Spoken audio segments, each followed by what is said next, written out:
وَإِذَا تُتْلَى عَلَيْهِمْ آيَاتُنَا بَيِّنَاتٍ مَا كَانَ حُجَّتُهُمْ إِلَّا أَنْ قَالُوا ائْتُوا بِآبَائِنَا إِن كُنتُمْ صَادِقِينَ۔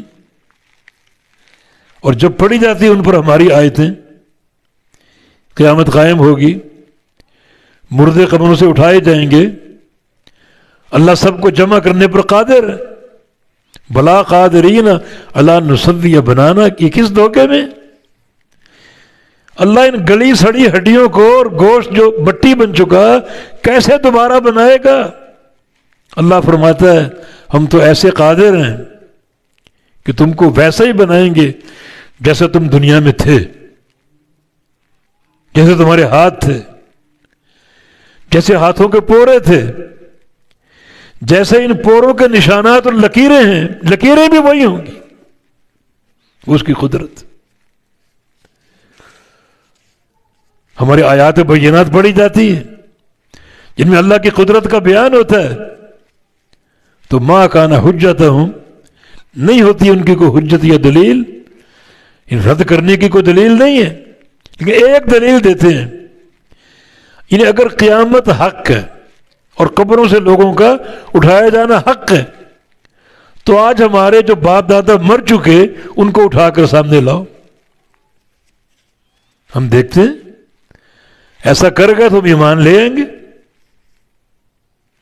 ایسے ایمان کا فائدہ نہیں، اصل فائدہ ایمان بالغیب، اللہ رسول کی خبریں، دین حق کا بیان۔ تو ما کان حجتہم الا ان قالوا، نہیں ہوتی ان کی کوئی حجت مگر وہ کہتے ہیں ائتوا بآبائنا، لے آؤ ہمارے آبا و اجداد کو، آبا اب ان کی جمع باپ، ہمارے باپوں کو لے آؤ، ہمارے دادوں کو لے آؤ، ان کنتم صادقین، اگر ہو تم سچے۔ اس بیان میں اگر سچے ہو قیامت کے قائم ہونے پر اور مردوں کے اٹھائے جانے پر، چلو ایک مثال پیش کر دو، کسی ایک بندے کے باپ دادا کو قبر سے اٹھا کر سامنے لے آؤ، ہم دیکھ کر ایمان لے آئیں گے۔ ایسے ایمان کا فائدہ، الذین یؤمنون بالغیب، ان قرآن نے پہلا وصف اور پہلی تعریف ان بندوں کی جو ایمان بالغیب رکھتے، بن دیکھے ایمان لانے والے۔ یہ تو یہودی ارن اللہ جہرا، اللہ کو سامنے کھڑا کر کے دکھاؤ، اجعل لنا الہا کما لہم آلہہ، جیسا ان کا معبود ہے ویسا ہمیں بھی معبود بنا کر دو، ہم دیکھیں گے پھر ایمان لے آئیں گے۔